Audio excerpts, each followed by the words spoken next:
Soundstripe.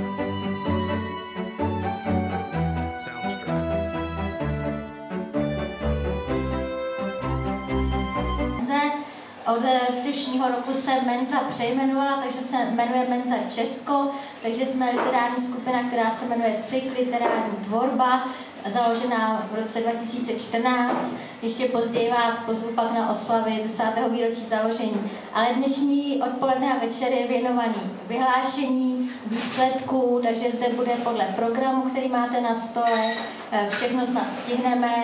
Nejdříve budeme zahajovat autorským čtením, budeme číst, až přijde paní, která je zde v hudebním programu, tak udělá nějakou hudební vstup, pak budeme zase číst a až všichni, kdo budou chtít, se zúčastní tady nějaké prezentace se čtením svých textů, tak pokřtíme sborník a předáme slavnostně ceny vítězům. Takže já vás vítám, děkuji, že jste přišli dneska v tom pěkném už letním odpoledni, místo někde u vody, že trávíte tady s námi ten večer a doufám, že si zde užijeme atmosféru, která byla i v loni v této kavárně. Taky jsme zde byli a pochvalovali si účastníci, že atmosféra byla příjemná, tak já doufám, že budete spokojeni a můžeme začít. A já teď budu postupně tady zvát k autorskému čtení podle věkových kategorií. Svět je smutný a šedivý. V takovém světě skoro nemáte možnost snít. A co je horší, zapomenete. Jako píseň, kterou jste zbožňovali, ale už si nepamatujete slova. Tak to jsem já a můj život. Týská se mi po těch časech, když jsem ještě snila. Sejdu po schodech na večeři. Matka i otec mlčí. Ani jim nestojím za to, aby se na mě podívali. Jen něco zamumlejí a dál si hledí svého. S ním ovesnou vodovou kaši bez chuti a pohlédnu na ně. Mami, tati, lesnu. Neodpoví mi. Ani nezareagují, že jsem se jich na něco ptala. Mám vás ráda, ale nenapadá mě, jak tu větu dokončit. Už toho mám dost. Nemůžu tu zůstat.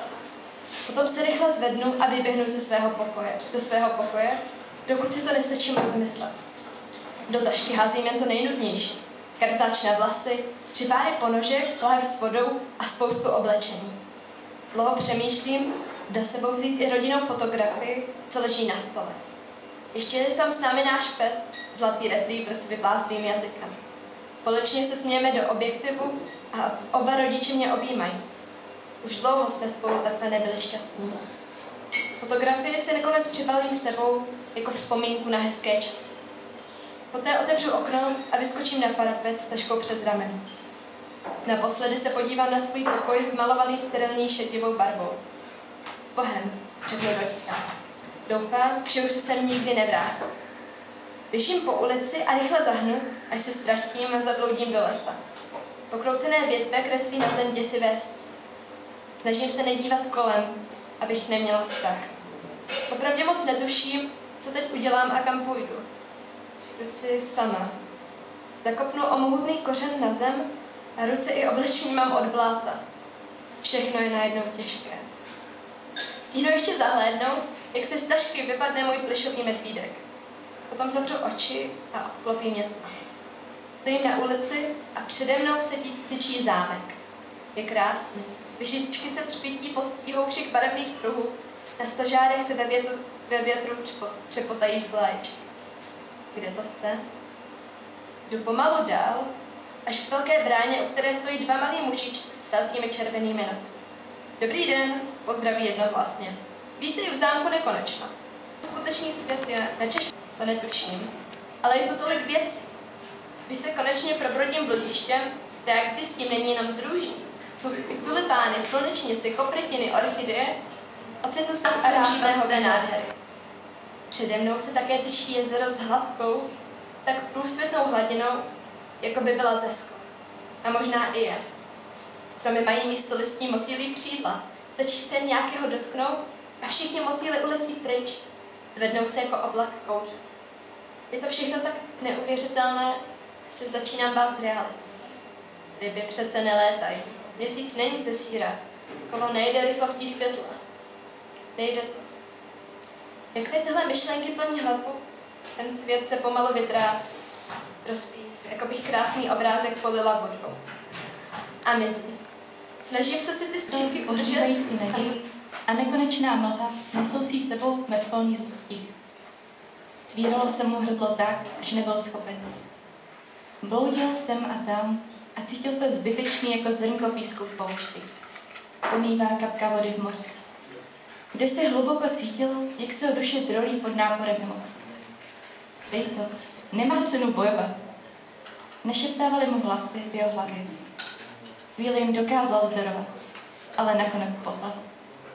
Se slzami v očích se křičovitě sesunul na zem a jeho mysl zasínila tma. Popadl dech. Hluboký nádech, výdech. Návrat do reality. Armina tento sen pronásledoval již několik nocí a stále se opakoval. Svýma oříškovýma očima se rozhlédl po pokoji. I přesto, že byl zahalen tmou, v porovnání s nočním prožitkem se jevil jako prozářen slunce. Vnímal tiché tíkání budíku na dřevěné poličce. Každou vteřinou byl Armin hlouběji ve svých myšlenkách. Co ta noční můra znamená? Proč se to děje právě jemu? Co komu udělal? Proklínal celý svět. Nevěděl, co si počít. Kdyby tak někomu mohl říct, co cítí, ale připadal si osamělý a nepochopený. I přesto, že je na světě tolik lidí, věděl, že mu neporozumí ani jeden jediný. Byla to bolest, se kterou musel žít každý den. Vždy se cítil sám v davu.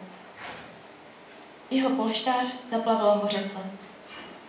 Následující dny byly plné stres. Sklíčeně seděl ve školní lavici, hleděl z okna a hlavou se mu jen honil sen, kdy jehož spáru byl lapen každou noc. Pocity bezradnosti se staly všedním otráveným chlebem. Armin se okolí jevil jako tělo bez duše. Byl chycen v pahuči, oddělen od světa. Jeho prázdný pohled a výrazné kruhy pod očima budily v lidech strach.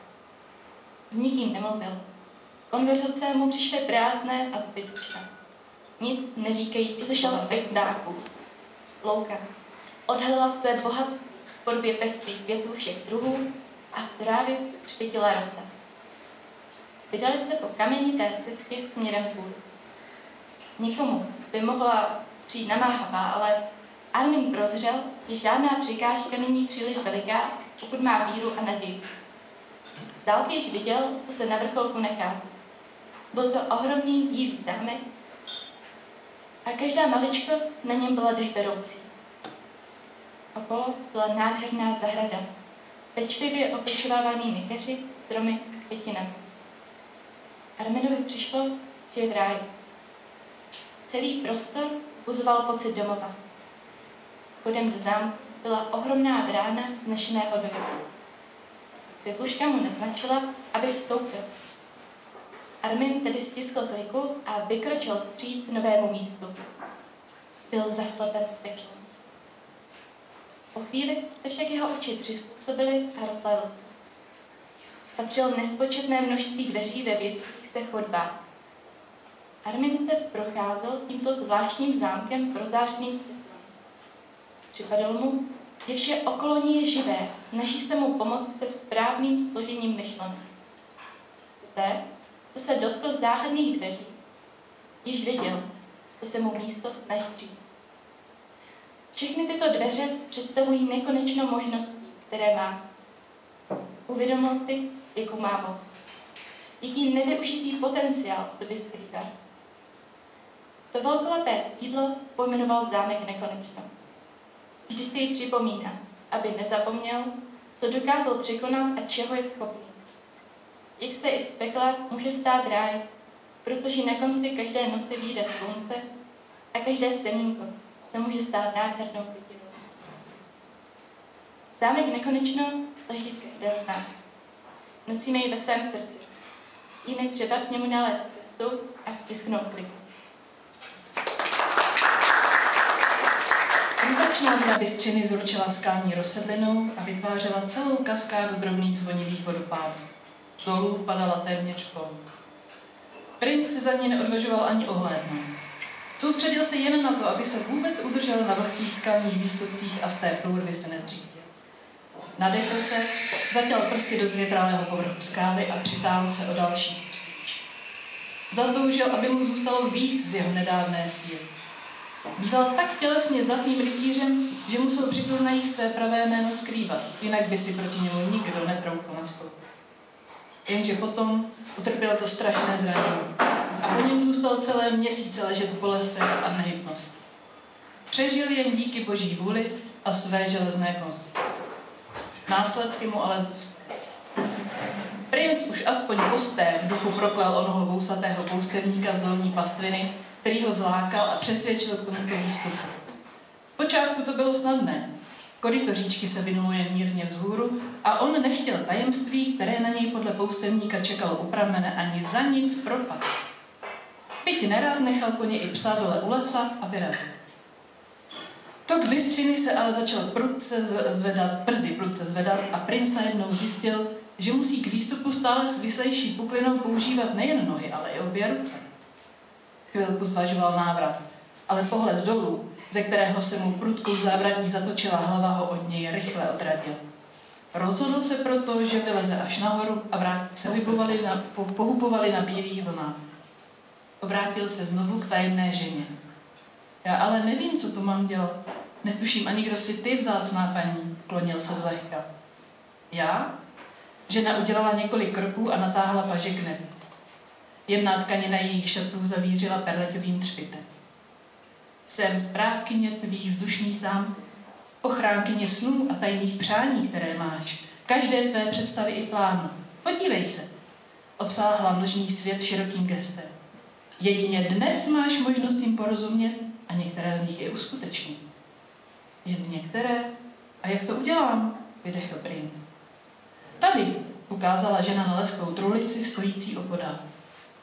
Jsou v ní klíče od každého z těch zámků. Jeden si zvol a příslušný zámek jim odemkneš.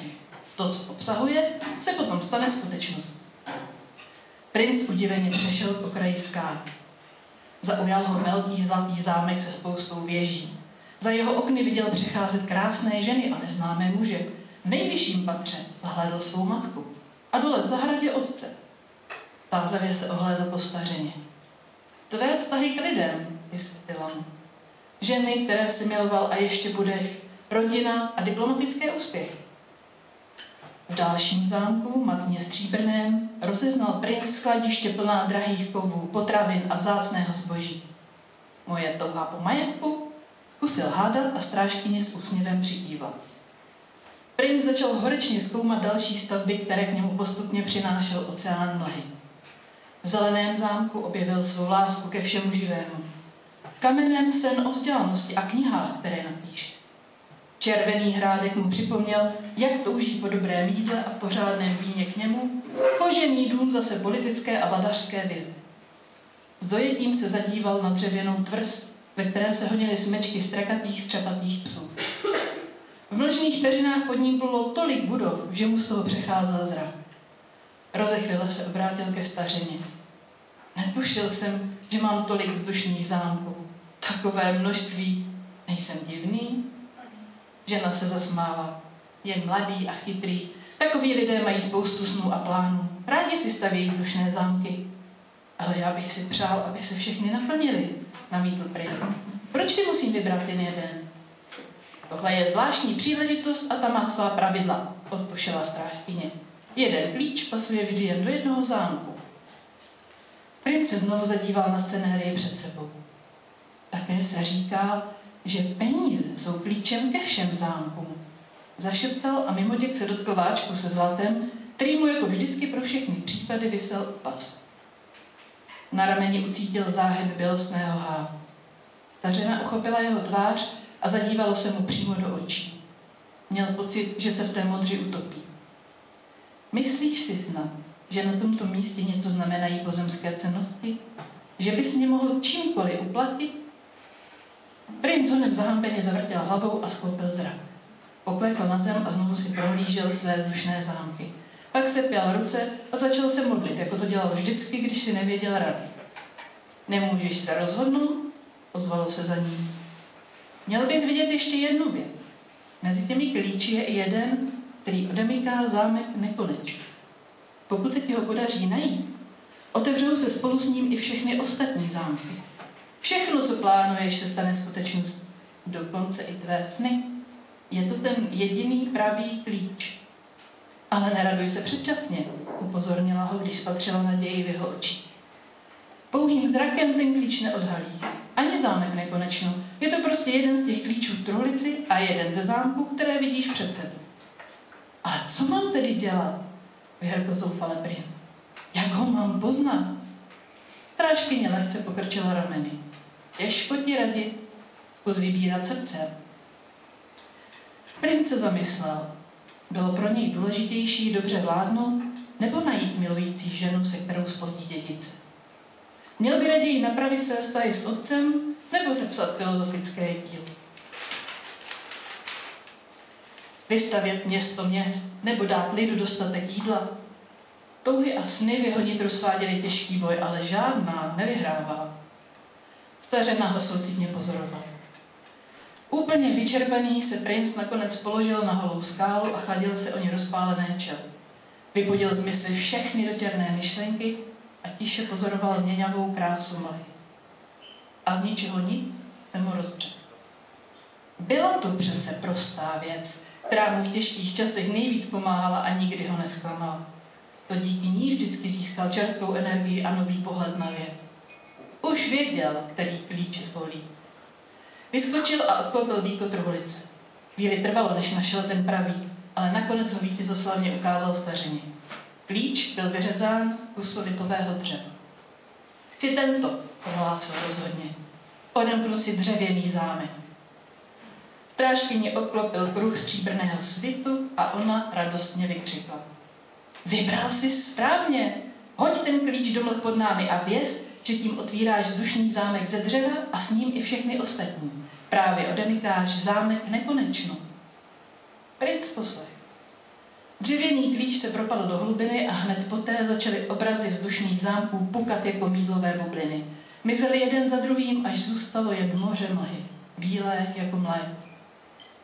Čeká tě dlouhý a naplněný život, usmála se stařena. Teď se ale ještě musíš ve zdraví vrátit zpátky. Zvážnila a ukázala na ústí skalní průrvy, kudy se sem princ předtím vydrápal. Přeji ti hodně štěstí. Věděl, že spadne, ale snažil se, aby k tomu aspoň došlo co nejpozději. Přesto princi připadalo, že když mu konečně úplně uklouzly nohy i ruce, byly ještě příliš vysoko. Probral se na zemi, kde mu tvář horlivě olizoval jeho psí přítel. Téměř tančil radostí, že se mu podařilo milovaného pána oživit. Princ si připomněl všechny ty výšky a hony, při kterých ho jeho psi s láskou doprovázeli. S nimi všechny problémy ztrácely na důležitosti. Z lesa k ním přibíhali vyplašení členové lovecké družiny. Jsi v pořádku, pane? Měli jsme o tebe takovou starost. Tvůj pes nám k tobě ukázal cestu. Je úžasný, vidíte? Princ se postavil a podrbal šťastné zvíře za ušima. Tuhle rasu chci, pánové, zachovat. Do místního kraje se nejlépe hodí. Nic mi není, můžeme jít. Takového fouska má pod čumákem moc dlouhé chlupy, namítl princův pobočník. Ale jak si přeješ, ty jsi tu budoucí král, Václav. Neoslovuj mě tak. Ohradil se princ, ale oči se mu smály. Nechám si nadále říkat Karel a budu toho jména čtvrt. Paní, která bude čistit volník, že přijde asi kolem 17 hodin, tak bychom tady mohli ještě udělat takovou vsuvku. A tady je pan kolega, zakládající člen Menzy Jaroslav Menčík. A já bych ho možná poprosila, kdyby tady, protože on je specialista na poezii, něco přečetl, buď já nevím, jestli má něco ze svého někde u sebe v nějakém zařízení, anebo případně tady z našeho loňského sborníku, který byl v oboru poezie. Tak já bych předala slovo tady panu kolegovi a budu tady chvíli dělat já záznam z toho programu. Děkuji. Uvolni otěže tužeb svých raníka. Střesej ji ponechat z plašice docela. Tichohor nemá jedinost. Pomníže života kniha je psána vždy krví a mlékem žen, jinak vše zaniká. Z nadějí popela rozpoukej zář.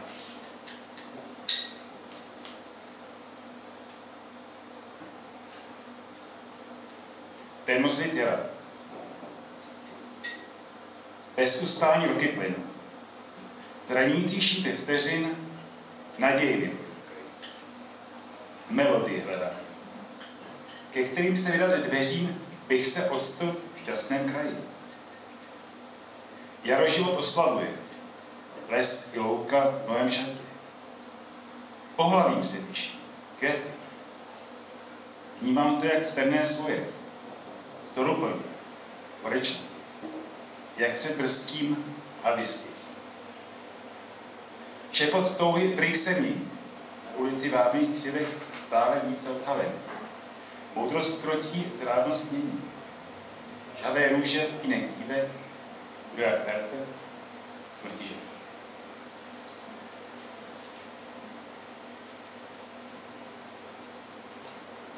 Hvězda blízká, vzdálená. Citoplné tuhy struny rozechvíjá melodicky. Dáma jež tak čistě umí vyzařovat znitra vždycky, květy rtu a třpitem učí, rozkvetlá harmonická, něžnou krásu. A můj zločin přízeň jejich chtící získat. Jak báv utajení, možná jako Honza Hol. Budíš kuráž, ta se cení. Nelze za nic však koupit. Spoután přece bez okovů, stylem syna z rodu komet, blížím se, zasmizím znovu, hvězdě blízké, vzdálené.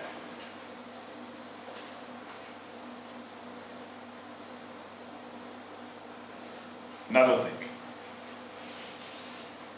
Z podzimu přes zimu do jara plyne čas. Budoucnost z minula chtěla by brát i krás. Skutečnost uniká. Sedmě má raději. Do kamen na plamen dívám se s nadějí. Smrku i švestky kmen mění se na popel. Prach si jen obrátit není nic, co bych chtěl. Povstat z životu, jak Benu, Fénix snad. Na hravost, radost i dravost si více dbát. Soudu a souzněním, mocí slov uměním, smyslně vášním lékem na věsnění, bouřlivý nepokoj skrotit, nepotlačit. Vyrovnanost možná na dotek přikráčí.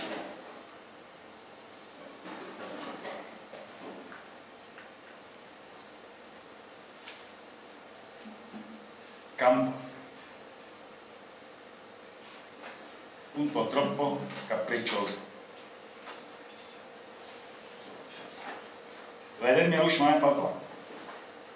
Sněhu zbala zavazadla. Kam pak jsem kráčel? Proč? A s kým? Bylo vše s nemým divokým, dávným, věčným, čisté s ním jen. Měním svým z ušlechtina. Živočišné něhy skvost. Milující máma, žena, tancující pro radost. Jak nebýt než jejím ctitelem. Do srdce únor díku vtěl. Březen hned květy pošlapal. Do kory vrhnuli svý. Nešitý život je mý. Nemrtvým stal jsem se netvorem. Zas jenom v představách ulétám, jak motýl, pták, šíp i střela, na sever, na jih i sem a tam, do kraje jejího těla, moře tam, hory, úrodná zem. Ke krásným nohám se pohled vrací. Kdy mají hodinu odvírací, kdo jen smí vstoupit a čím se platí? Živoucí naději navždy ztratit? Jak pak zní onen tajemníše? Roplý jsem odkázan, pachtit se sám. pražené toužit po průvodkyni. Medvědí službě vždy neodolá. Na život vždy jsou tu druzí, jiní. Rozmarnou liškou nevidí.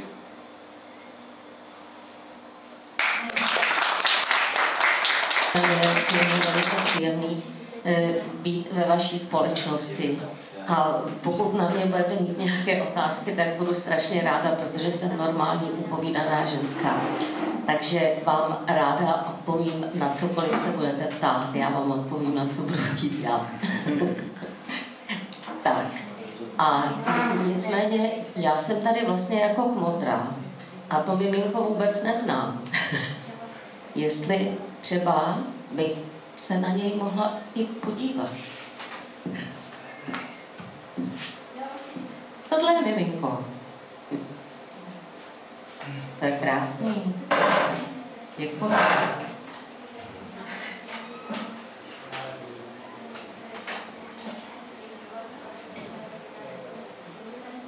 Moc hezký. Já jsem si sebou přinesla, nebo vlastně spíš teda už jsem bylo doneseno moje CDčko, protože já jsem se vlastně životem prodírala jako televizní hlasatelka, moderátorka a potom teda ten svůj hlavní obor jsem zpívala v Národním divadle. No a teď už od roku 2009 učím zpívat. Učím na základní umělecké škole v Berouně a potom na Mezinárodní konzervatoři v Praze. Hrozně mě to baví a je to takový můj osud, že já jsem vždycky v životě musela dělat něco, co jsem nikdy dělat nechtěla. Já jsem třeba nikdy nechtěla učit, protože když jsem studovala konzervatoř, tak jsem zažila strašnou spoustu zkažených hlasů. Protože prostě ne každý člověk, který si myslí, že umí učit, má v tom pravdu. A když se pedagog a žák prostě nepotkají, tak to většinou končí hrozně špatně. A já jsem fakt zažila prostě docela i tragický případy, kdy vlastně, když někdo jde studovat konzervatoř, tak to znamená, že se tomu chce celý život věnovat a oni mu potom tam ten cíl úplně zkazí. No, nicméně jeden kolega mě vlastně tak jako trošku lstí dotáhl do té základní umělecké školy, kde dělal ředitele v Berouně.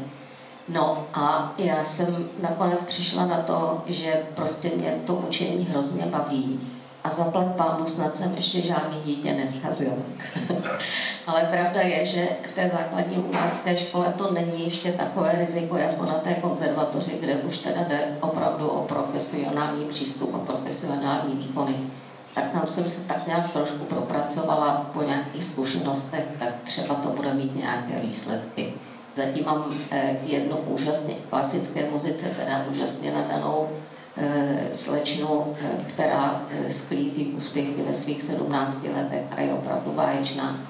A potom v té populární muzice tak už taky pár výsledků mám, takže se z toho těším. No ale to jsem vlastně odbočila, že jsem vždycky v životě dělala to, co jsem dělat nechtěla. Já jsem na konzervatoři jsme měli úžasnou profesorku na jevištní mluvu, nějakou paní Makovičkovou Hanku, která původně dělala zprávařku v televizi a potom po 68. roce ji zakázali, takže vlastně se zabývala učením na té státní konzervatoři a prostě jsme spolu nějak jako mluvili při té hodině. Já jsem říkala, že dělám všelijaký brigády, protože jako jsem měla starší rodiče a oni už oba vlastně byli v důchodu. A že jsem třeba dělala kartografii Mnichovýho Hradiště, anebo jsme zjišťovali půdní, jestli jsou kovy v půdě. Jsme zkrátka měřili elektrický odpor, dělali jsme taky, jsme si dělali sondy s mančetou, to mě hrozně bavilo, mě bylo asi 14,5, tak jsem lítala po lese s mančetou. A potom teda v těch profilech jsme měřili, jeden šel s baterkou a druhý teda s tou diodou a měřili jsme půdní odpor. No a ona říkala, a víte, ale proč to jako děláte takovéhle věci, když tak hezky mluvíte? A vzala mě vlastně za ruku a odvedla mě na konkurs do televize. A já jsem vůbec jako netušila, co jde, což bylo asi dobře, protože když člověku o to moc jde, jako dneska těm našim fotbalistům, tak prostě se to jako ne vždycky úplně povede. No a pak jsem se dověděla, že nás tam bylo jako několik set na tom konkurzu a skončili jsme 3. No a byla to teda úžasná sláva, já jsem byla vyhlášena jako nejmladší televizní hlasatelka, když mě bylo 17 let. Neuvěřitelně slavná jsem si připadala, musím říct, že v životě už jsem si tak strašně slavná nepřipadala jako tehdy. Protože ona, ta televize, je takové zvláštní médium, protože vás jako poznají v mlýkárně a u řezníka a tak, a teď máte takovou jako protekci vlastně, že? No a ono v těch, vlastně jsem hlásila v průběhu 2 let, od 17 do 19. No a pak mě zakázali, což bylo strašný.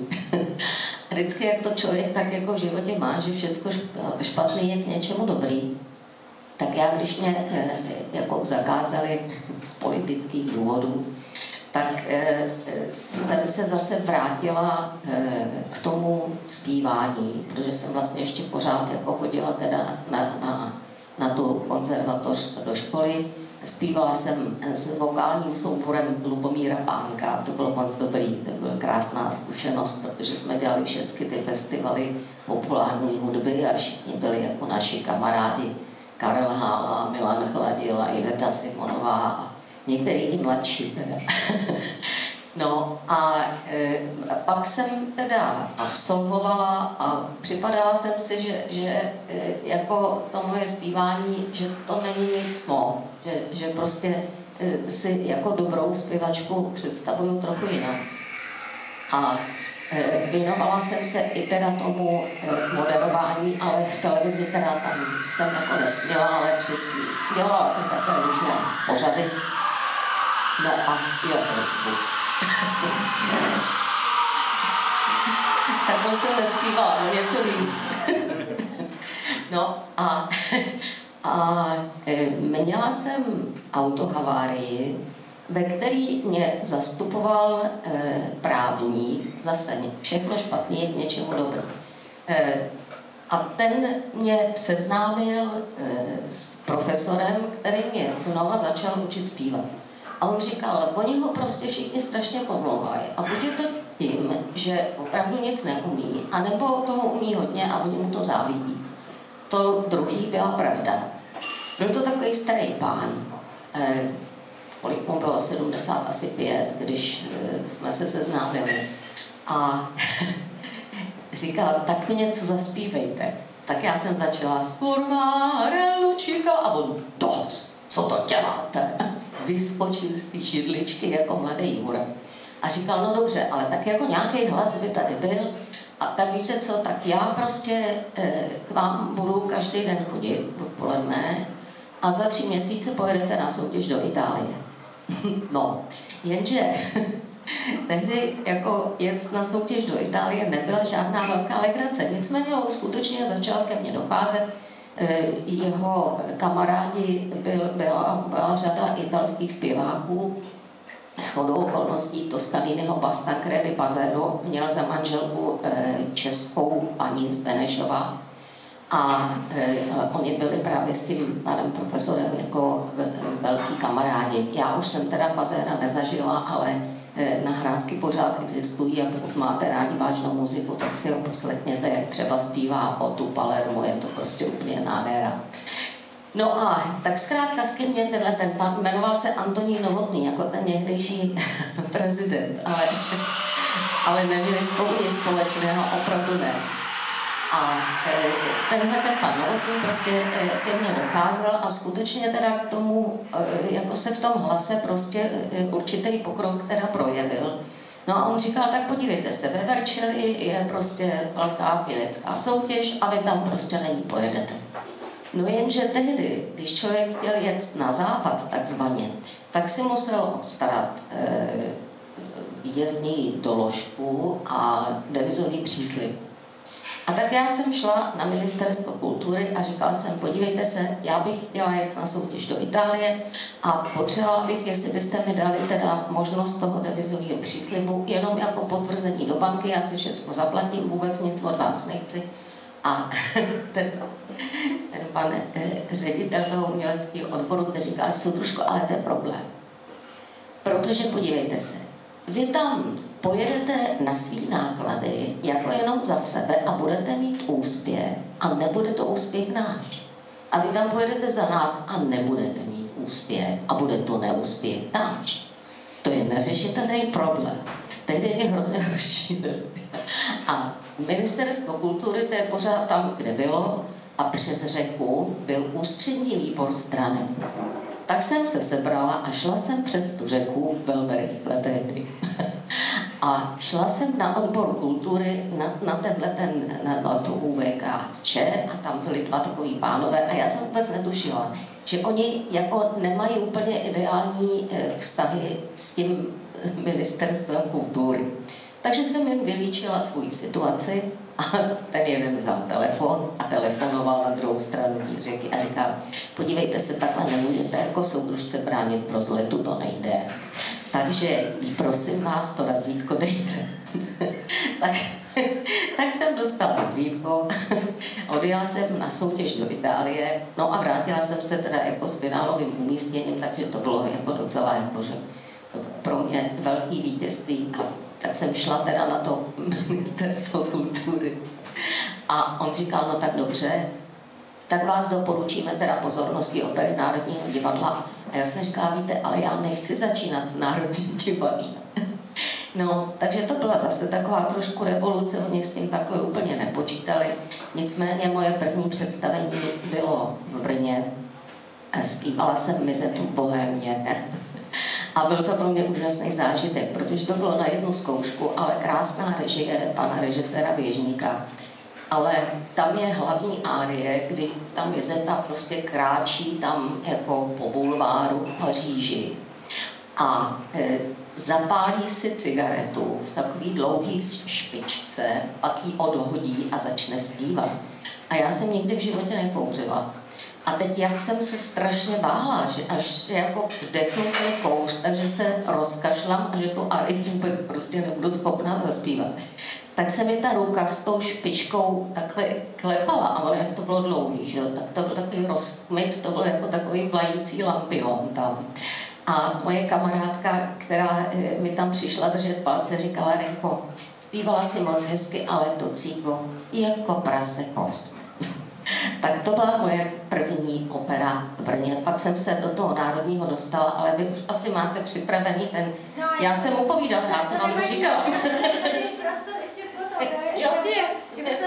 No, paní Rena Nachtigalová, totiž jinak udělám anketu. Takhle, je tady, kdo si pamatuje paní Nachtigalovou jako televizní hlasatelku? Ne, to nemůže. To bylo v roce 75. No, 80 někdy, ne? Ne, já jsem hlásila... Já se vás pamatuju. Fakt? Pamatuju se. 73 až 5, nebo tak ne. A já jsem vás viděla ještě později, určitě. Tehdy už jsem teda...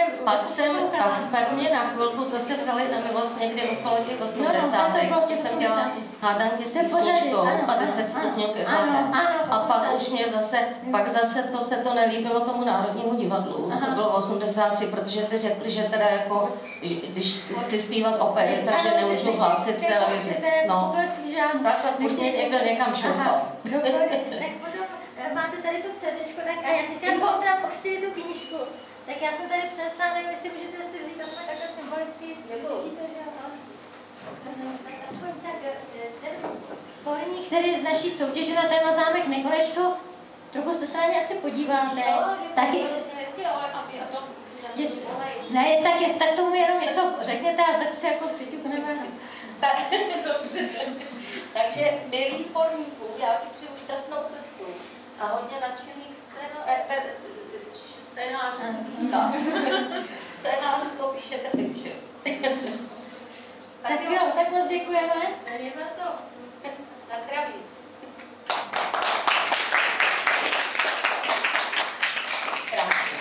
A můžu se tam nechat? Jo, no, já mám pro vás speciální tašku z výslužku a tam má.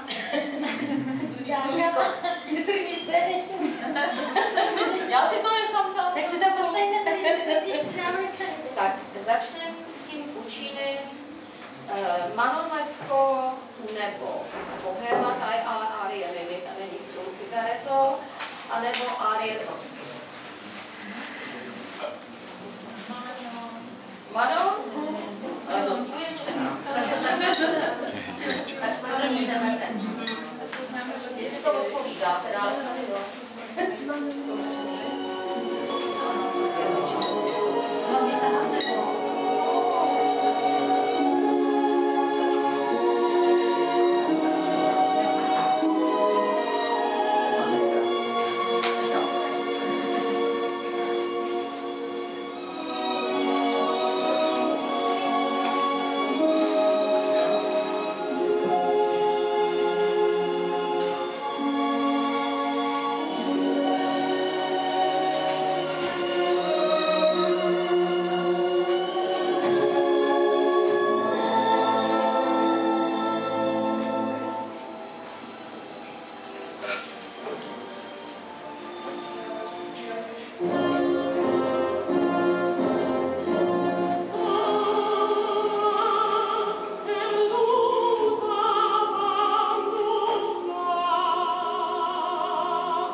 byla Manon Mučíny. Já nevím, jak moc jste zvyklí poslouchat operní muziku, jako jo, protože ne každý je na to mentálně připravený. A musím říct, že třeba jako s těma dětma ve škole zrovna, tak jako je zájem o vážnou muziku, ale jako hlavně prostě jsou to buď muzikály nebo ty populární písničky. No, já třeba se vůbec nekoukám na Superstar a tyhle ty záležitosti, protože mě hrozně rozčiluje, jak ta porota sráží některé ty soutěžící, protože člověk jim všem hrozně drží palce. A oni jsou tam vlastně o tom, aby byli jako vtipně hnusný. Ale zas na druhé straně musím přiznat, že si myslím, že to jaký jako určitý vliv má. Protože ten zájem nebo to zpívání třeba v populární muzice je podle mě jako i díky těmhletěm soutěžím docela velký. Jo, slyšíte mě tam vzadu?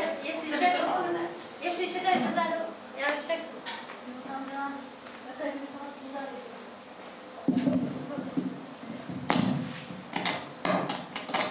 Aby to nehoukalo, když tady sedím před tou bednou. Co? Nebudete houkat? Snad ne.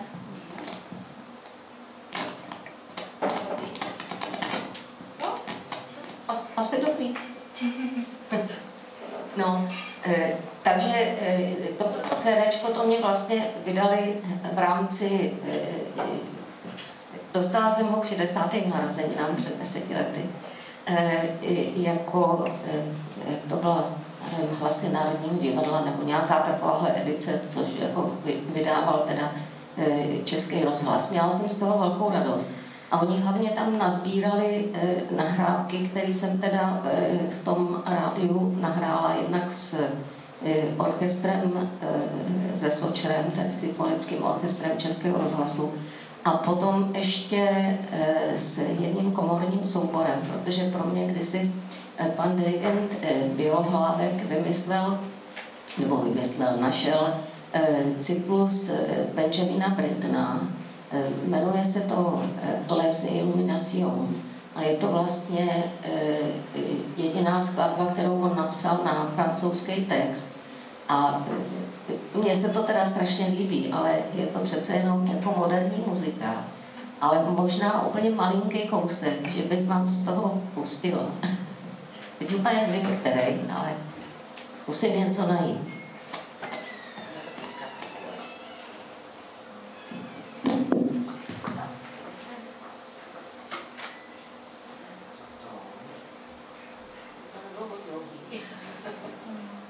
Třeba 224 to je. No to je všechno krátký. Tak to je to. 8 minut. 90. Jo, 90. Jo, 90.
Já jsem se vás jenom chtěla zeptat, a když jste nakonec přišla do toho Národního divadla, jak jste tam dlouho vystupovala?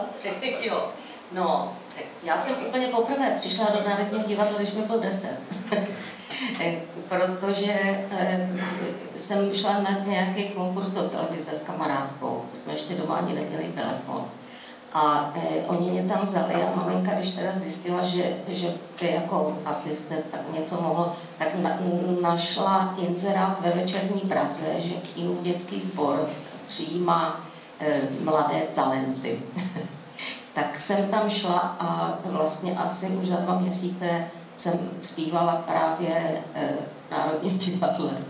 Ale to byla taky krásná, moc hezká epizoda života, protože my jsme začali těma sborem v Carména, v Jakobínu a v Růžovém kavalíru a pak se v 65. roce inscenovala Liška Bystrouška. A já Janáčka strašně miluju, protože jednak jsme přesně od sebe 100 let, takže asi vedle něj připadám mladá, ale mně se ta muzika opravdu hrozně líbí. A já jsem v té Lišce Bystroušce vlastně dělala jednak tu malou lištičku, ale hlavně cvrčka, a pak ještě kobylku a žabák a prostě oni to vždycky tak, aby když někdo ochrapí, tak aby za něj mohl zaskočit někdo jiný. No a v těch 60. letech bylo takový jako docela uvolnění a díky i Přemyslu Kočímu to divadlo začalo jezdit do zahraničí. A my jsme teda nastudovali Lišku Bystroušku. Dělal nám choreografa Jaroslav Čejka, tam vznikla vlastně, při té Bystroušce vznikla ta jeho slavná slepice, protože on opravdu ty zvířata předváděl neuvěřitelně věrně. Tomu člověk fakt věřil, když dělal dudka, takže je to dudek, a když teda slepice, tak slepice. No a on si potom udělal to estrádní číslo na tohle konto. No a my jsme začali jezdit do světa a teď si představte, hlavní role zpívali Tatrmušová a Zikmundová. A oni nám ty plakáty psali jako solisty podle abecedního pořádku. Takže já se svým N na začátku jsem byla úplně v samém středu solistů a Tatrmušová se Zikmundovou úplně na konci. A tehdy to jako bylo pro mě úžasné, že jsem třeba v Kielu dostala velikou kytici, tam bylo Frau Nachtigall. A no, to zase byla taková nádherná sláva, ale pravda je, že jsem si tam jako našla vztah k tomu Národnímu divadlu, že jsem si jeho jako instituce strašně vážila. A vážím si ho do dneška, i když se tam dějou třeba věci, se kterými ne vždycky může člověk souhlasit, ale nicméně spolupracuju s nima do dneška, protože děláme opery v Šárce a vždycky je to teda ve spolupráci s operou Národní divadla. Jsme si říkali, že vlastně byl taky napsaný pro Prahu. A v polovině jsme museli skončit, protože nám poprvé, zaplať pánbu jenom jedinkrát, tak strašně pršelo, že jsme to nemohli dohrát do konce. Ale jinak hrajeme samé české opery, Smetanu, Dvořáka zatím. Letos bude 1. září Tajemství. Já tak moc děkuju, tak jestli ještě chcete něco teď přehrát, nebo uděláme čtení a potom, ano, a pak zase budeme hrát. Tak já vám přečtu krátkou minipovídku jednu a 2 básně. Minipovídka je tak nevídaného cyklu takového Životy kolem nás. Jmenuje se Stařec. Kapky letního deště stékaly po jeho kůži a on cítil vlahou svěžest, která se mu rozlévala celým mohutným vznešeným tělem. Stál nahý, nechal se omývat a jen se tiše pohupoval v mírném teplém větru. Tohle roční období měl nejraději, když se střídal horký příval energie slunečních paprsků a krátké svěží bouřky a deště. Pamatoval ale i roky, kdy léta byla suchá k nevydržení, nebo naopak chladná a stále mokrá vytrvalými dešti. Zažil už hodně dlouhou řadu let. Byl nejstarším všech příbuzných rodů v celém známém kraji. Všichni ho dobře znali a naslouchali mu. Každý den, když bylo slunce nejvýš, vyprávěl o časech, kdy jimi byla zem kolem tak přeplněná, že museli mezi sebou krutě bojovat o místo a kdy každá smrt znamenala prostor pro nový život. Nikdo jiný už to nezažil a tak si jen představovali, jaké to asi tehdy muselo být. Dnes už jich bylo tak málo, že pro ně každá smrt znamenala jen smutek a další krok k úplnému vymření. Déšť přestal a sluneční paprsky příjemně teple hřály. Cítil, jak jim protéká životodárná síla a tiše rozjímal. Když ho vyrušily varovné výkřiky od malých, jemu příbuzných stvoření kolem něj, která žila těsně při zemi. Něco se pohybovalo v okolí. Zřejmě některý z tvorů, co postupně zabrali jejich zem a nelítostně je přitom vybíjeli. Teď je nechávali žít už jen v ohraničené rezervaci. Lid jim ale nedopřávali ani tam. Každý den tam obcházeli a někdy i zabíjeli a nedovolili jim znovu rozmnožit svůj počet a rozšířit se. Podle výkřiků těch malých poznal, že tvorové se blíží. Přímo k němu přišli málo kdy, a když tak jen na chvíli, a občas se stalo, že se ho některý z nich dotknul. Byli na dotek hřejiví, kolovala v nich stejná energie jako v něm, ale domluvit se s nimi se mu nikdy nepodařilo, ačkoliv se o to pokaždé pokoušel. Vypadalo to, že snad mluvit vůbec nedokážou. Zdaleka nedorůstaly jeho mohutnosti. Přesto proti ním neměli jeho příbuzní ani on žádnou šanci se ubránit. Tvorové došli skutečně až k němu. Bylo jich několik a on na sobě ucítil jejich doteky. Promluvil na ně jako tolikrát předtím, ale stejně jako vždy i tentokrát nerozeznal žádnou jejich reakci. Jen obcházeli kolem něj a dotýkali se ho ze všech stran. A najednou jim projela ostrá bolest. Jeho výkřik se rozlehl okolím a odpovídalo mu vyděšené volání všech jeho příbuzných kolem. Bolest se rychle šířila a jeho zachvátila panika. Něco se do něj zahryzávalo dole u země. Překousávalo mu to rychle všechny cévy, nervy, všechny buňky jeho těla. Zaplavil ho pocit nesmírného strachu a bolest se stupňovala až k nevydržení. Křičel hrůzou, stupňující se bolestí a připadalo mu to jako věčnost. Pak už se nedokázal udržet a padal. Padal k zemi a přitom ještě cítil, jak se mu uvnitř všechno trhá a praská a jak z něj mizí život. Před chvílí dojedli večeři. Eva dávala talíře do myčky a on s Tomínkem ještě seděli u stolu. Tak jak bylo dneska ve škole, Tome? Učili jste se něco nového? Zeptal se syna. Dneska jsme byli venku sázet stromky, odpověděl Tomík. Jak sázet stromky? No, učitelka je vzala dneska do parku za školou. Sázeli se tam stromky, tak jim děti pomáhali. Vložila se do toho Eva. Aha, a jak se ti to líbilo? Jo, bylo to dobrý. No ale řekni tátovi, co jste tam přece ještě viděli. No jo, tati, víš, že stromy prej můžou žít díl než lidi? Paní učitelka to povídala. Ale starí jsou taky nebezpeční, můžou se zlámat a na někoho spadnout. A tak se musí taky kácet. No a tam taky jeden takovej byl. A Tomík vyskočil ze židle a rozmachoval rukama. Byl obrovský a to směl vidět, ten rachot. Úplnej mega rachot, když spadnul.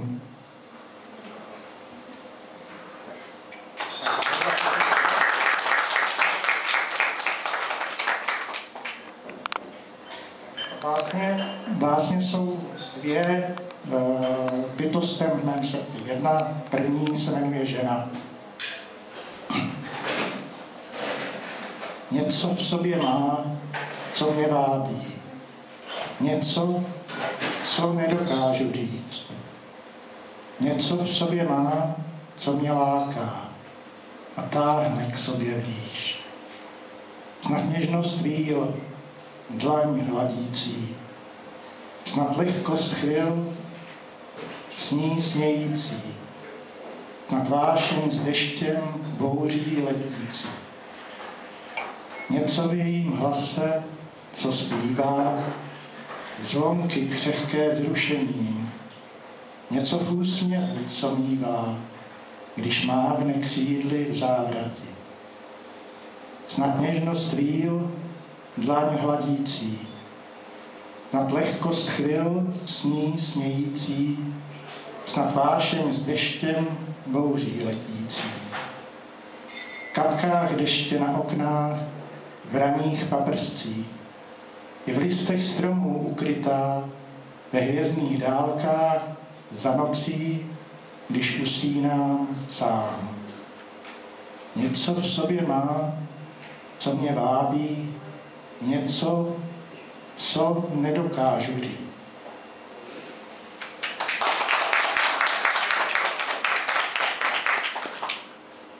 A druhá báseň se jmenuje Mé světlonožce.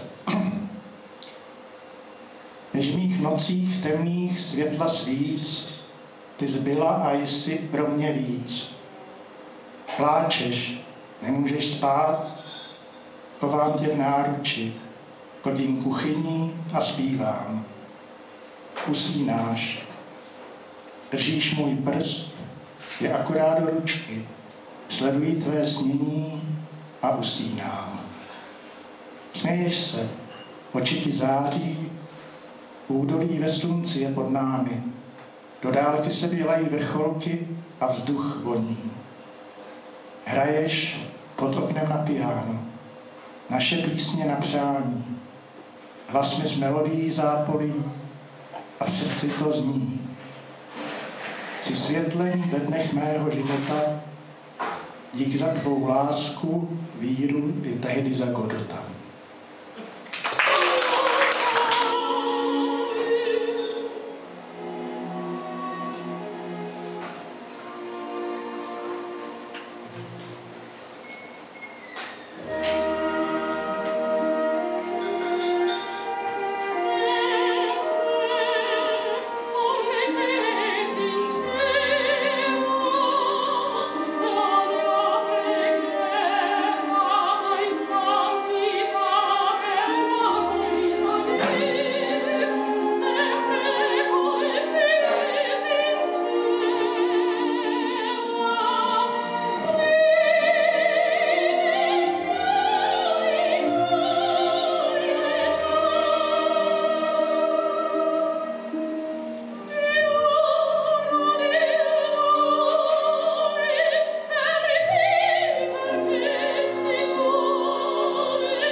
To byla Toska.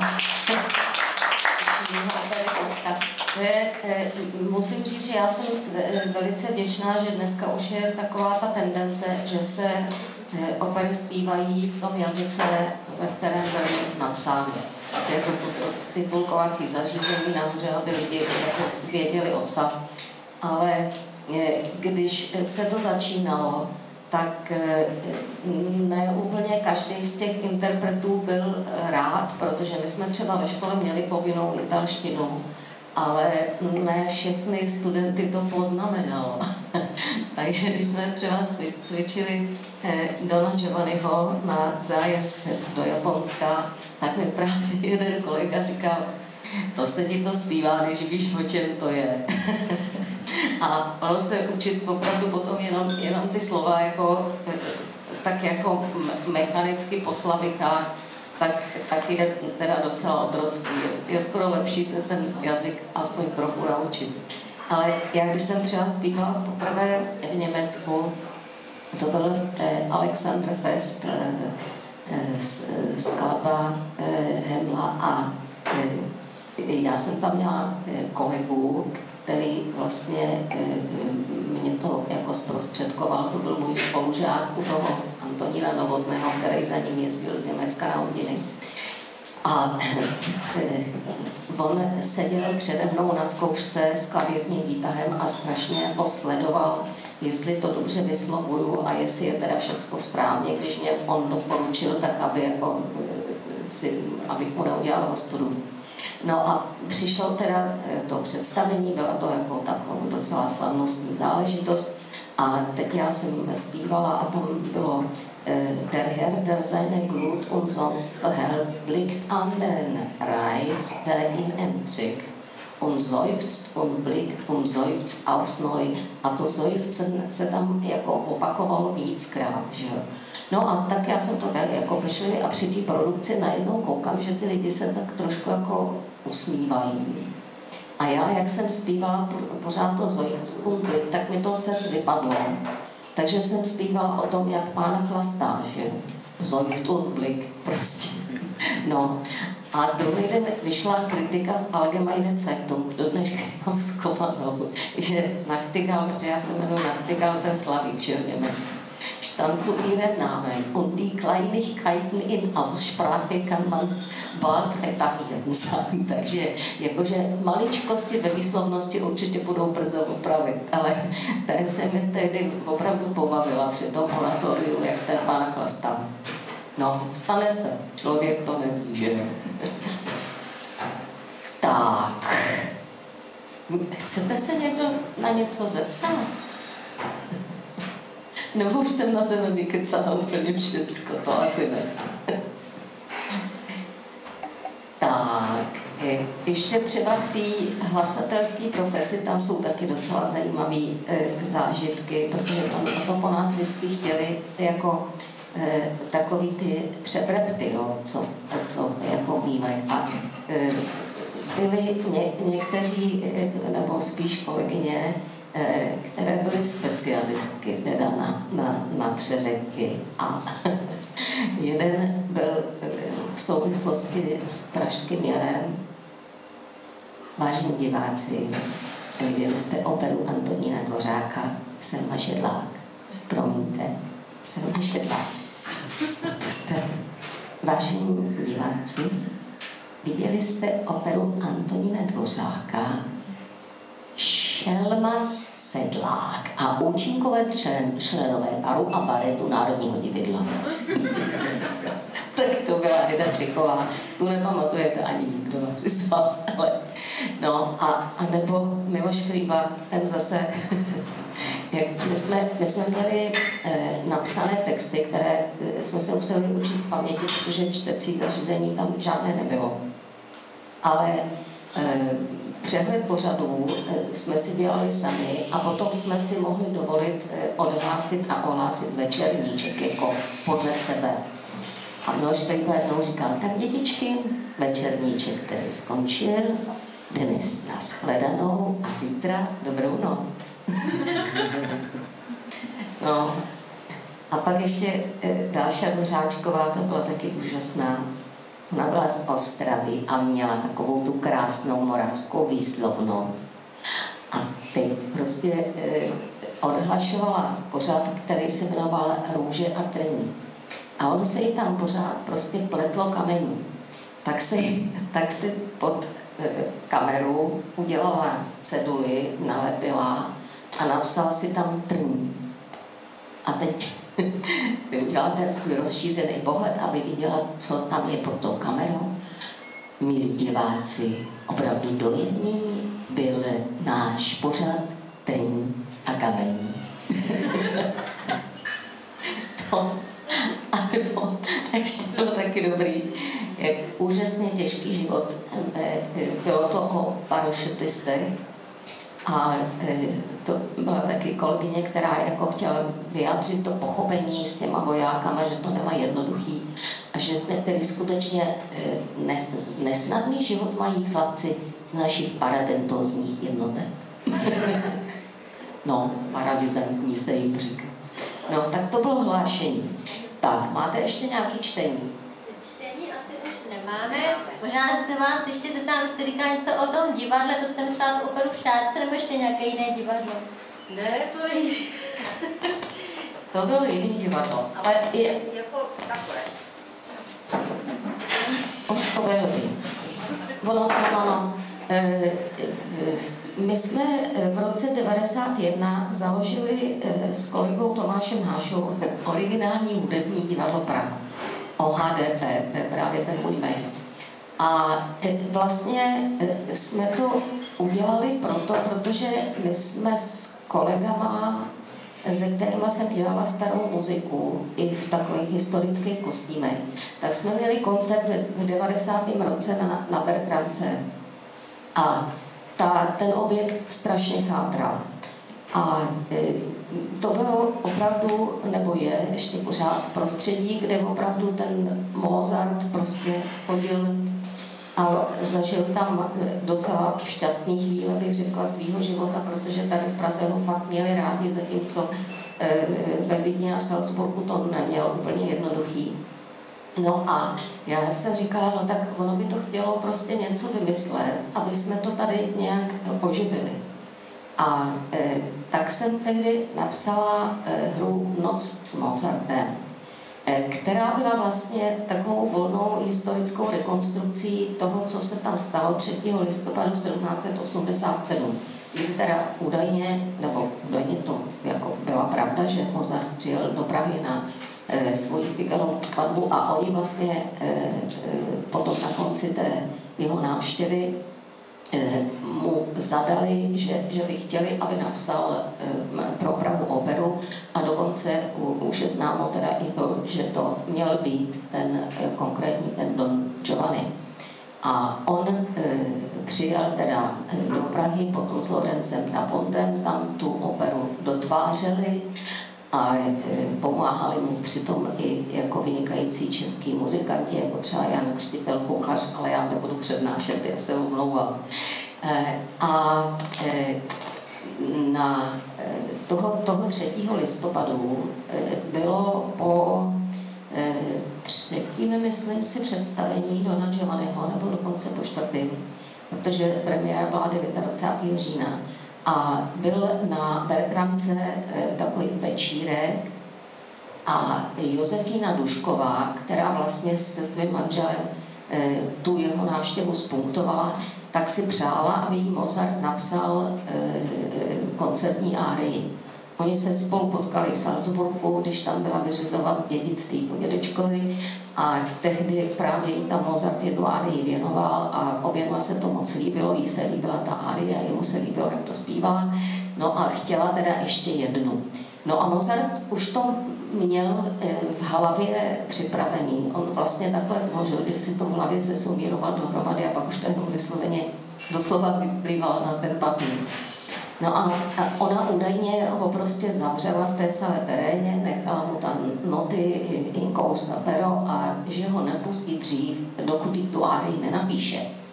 A on jí teda napsal a aby to neměla tak jednoduchý, tak tam napsal sledy zvětšených kvart a takových nezvyklých, zkrátka harmonických intervalů a řekl jí, že když to nezaspívá z listů, takže to veme a roztrhá. No a ta noc s Mozartem byla vlastně o tom, jak napsal tuhletu árii a pak jí teda ta Josefína Dušková zpívá. No a aby to jako nebylo jenom od jedné árii, tak se mu tam přijde, a to už je fabulace a ne historický fakt, tak se mu tam přijde představit adept na roli Dona Giovanniho, takže jsme tam měli zkrátka bariton, soprán, dvoje housle, bas a klavír, no a postavu Wolfganga Amadea Mozarta. Mělo to několik tisíc repríz a hráli jsme to vlastně od roku 1991 do roku 2009, kdy Bertramku převzala Mozartova obec a od té doby ten objekt docela slušně chátrá, ale snad už se teď děje něco optimističtějšího, že by se to nějak dalo zachránit. To byla taková nepříjemná historie, nevím, jestli jste o tom něco slyšeli. Soudní spor o Bertramku se táhl 18 let a úplně zbytečně, protože vlastně původně byla v majetku Mozartovy otce a členy Mozartovy obce byl třeba Masaryk a takový jako lidi prostě a no potom v takových těch kritických letech jim skonfiskovali fond, takže nakonec tehdejší předsedkyně Mozartovy obce paní Jitka Snížková ten objekt darovala státu nebo přepustila, že jo.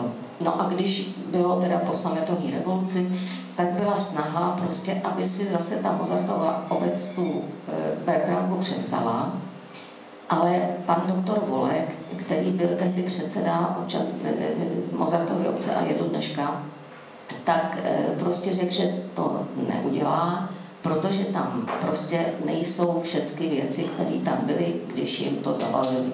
No a i když ho přemlouvali, aby to teda převzal s nějakou výjimkou, s nějakýma připomínkama, tak on to neudělal a tím začal prostě strašný spor o tenhle ten objekt. No a teď už to teda má Mozartova obec, jenže nemá na to peníze, aby to spravovali. No a pan doktor Volek není velký diplomat, takže prostě si je neumí sehnat. No. Je to takový trošku nešťastný. Ale třeba už to bude mít nějaký lepší vývoj.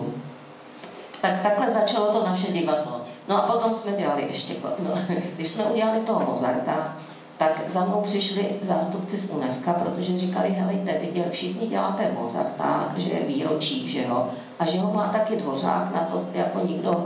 No, takže jsem pak ještě napsala program Kouzelný Dvořák, no a ten se hrál vlastně až do covidu, od toho roku 1991. No a pak jsme dělali Don Giovanni 1787, s ním jsme byli dokonce i reprezentovat v Hanovru v Českém pavilonu na výstavě, Kouzelnou flétnu a no prostě spoustu všelijakých takových akcí. To někde máte nějakou scénu, nebo jste tak hostovali?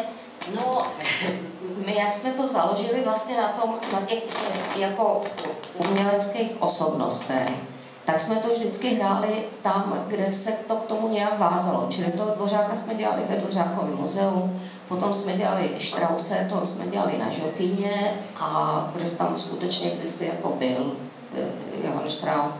Pak jsme dělali teda toho Giovanniho, ale toho už jsme dělali v Muzeu české hudby. No a v takových jako krásných prostředích, jako vlastní scénu jsme neměli. Já tak moc děkuji za to vyprávění a ještě teda si vás můžu na závěr požádat o nějaký hudební kus a by pomohli se samostní zakončení tady toho oficiálního programu. Dobře, no. A s jakým hudebním kusem se směříte teď? Co tam je ještě? Je ten, tak buď ještě jsme nehráli Verdiho, tam je závěr z Aidy s Gaetánem Bardinem, a nebo Don Carlos, árie Alžběty, Tukele Vanità, a nebo je tam árie Giocondy Amilcara Ponchielliho, tak řekněte. Tak Verdiho. Dobře, Verdiho, tak a Aidu, anebo Alžbětu? Aidu. Tak a ještě řeknu vám číslo. Vím, že udám tady 5. 5? Myslím si, já nevím, že to spolu. Jo, to je dobře.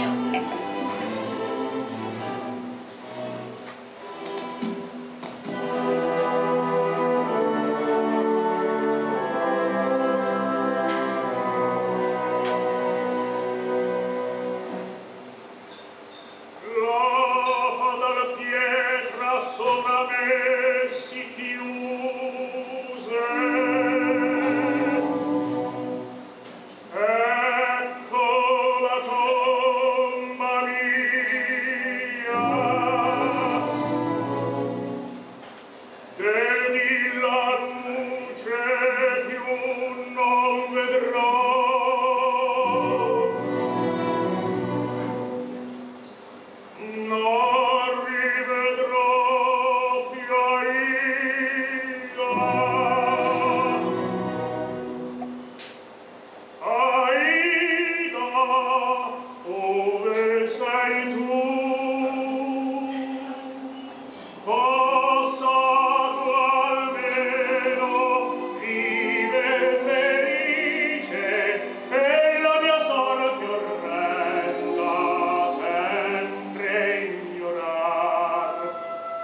Ale nevadí. Dobrý. Ty zkuste to znova. Jo, aha. Já myslím, že ti to připojím. Jo, telefon. Jo, aha. Jo, dobrý. Ale pořád nic. Teďka. Ale to pořád nená. Jo, měla bych být. Určitě.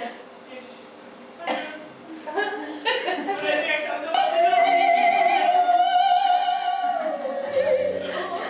Já nechci, aby umřel.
Já moc děkuji vám všem, paní Nachtigallové, jako našemu hostu, panu kolegovi Sotonovi i Menčíkovi za vystoupení a vám všem, kteří jste vážili k nám cestu, že jste se ještě vydrželi do konce programu, takže tímto bych zakončila program.